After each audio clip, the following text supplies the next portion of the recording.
The big vision is this. We link ourselves into social group intelligences.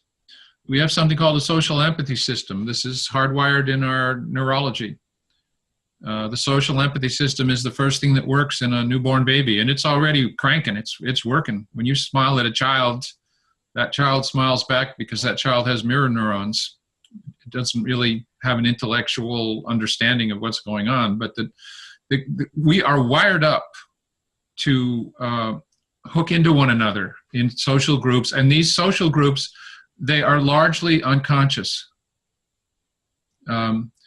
If we look at the level of organizations, ancestral families, birth families, and individuals, what's going on is trauma scales. The word scales means it behaves the same on different levels of size or complexity.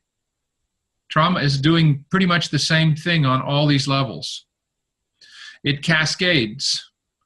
What that means is damaged institutions create damaged families, which create damaged inner families and individuals who grow up and create more damaged institutions, and it's just a vicious circle, and it's a huge one.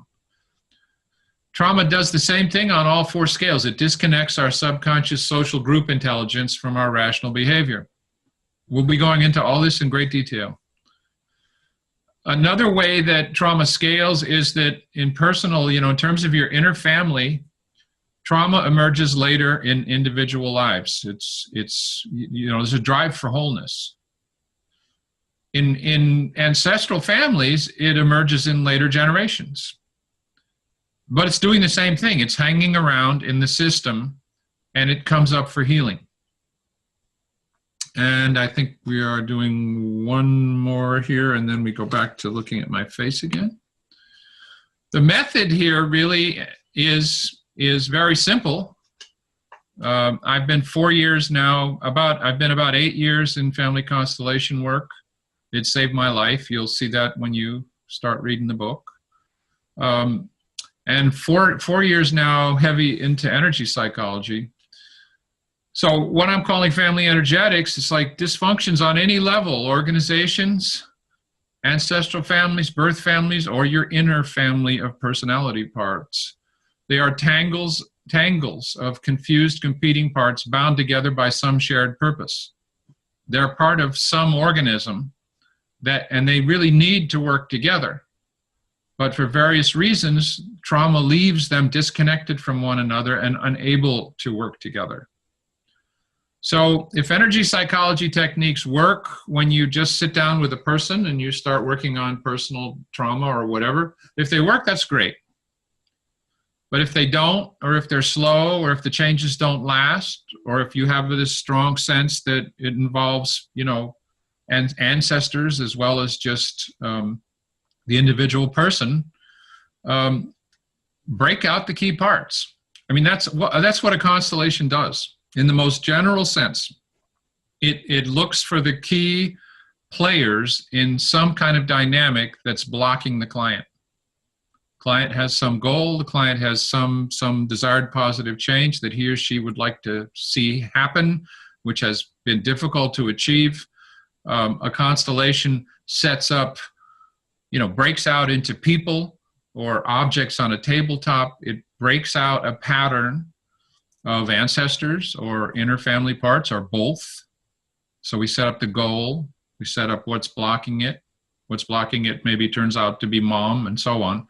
And we arrange these parts in space, and we give them the space so that we can tap on who needs what. I have a client, I spent probably about a year with the client. She had a kind of 6-year-old part that was just really badly abused and in freeze mode as far as our sympathetic nervous system. I mean, she was really shut down and in pain. She had a 12, 13-year-old just around puberty that raged, that was violent. And she's a brilliant coach. She's a very accomplished woman. And yet in her private life, she's struggling with these parts. So it doesn't take much to figure out that the 6-year-old, we need to tap on, even though I'm overwhelmed and scared and don't know what to do, I deeply love and fully accept myself. And the 12-year-old, we need to tap on, even though I'm furious and I'm enraged and it comes out sometimes when it's inappropriate and I don't know what to do about it, I deeply love, and we're doing EFT or EMDR or something like this on it. And then what people forget about a lot of the time is that the outside person who's trying to have the life, who's somehow supposed to be the guiding light of this, is struggling with these inner people. You know, like, I've had it. You know, here I am after dinner, I shut down and get really scared, or I get inappropriately angry at some client or some situation. Well, if you see yourself as a single being in that situation, it's not much help. You're basically an entangled, muddled whole that can't get out of its own way. If you break the parts out, then you know that the outer self really needs to tap on, even though these two are causing me trouble, I realize I need to show them some compassion, because this is what they experienced, and in some sense it's their heroic perseverance that's responsible for us being here at all. And so I'm going to try for some compassion here, and I deeply love and fully accept myself. Tap, tap, tap. So what we're doing really is, this is a very nice way to combine energy psychology and constellations. And not just family constellations, any kind of constellations. What you're doing is you're sort of breaking this entangled whole apart. If you're good at it, you will pick out the key players that are creating the tension, and you're letting them clear. You're letting them speak. They're letting them say, you're always the little one that's all frozen. It's like, I'm very scared. I collapse. I don't like what we're doing. It's too scary for me. The outside person needs to, like, yeah, okay, I hear this, but it's over now. Tap, tap, tap. That's really the method in general.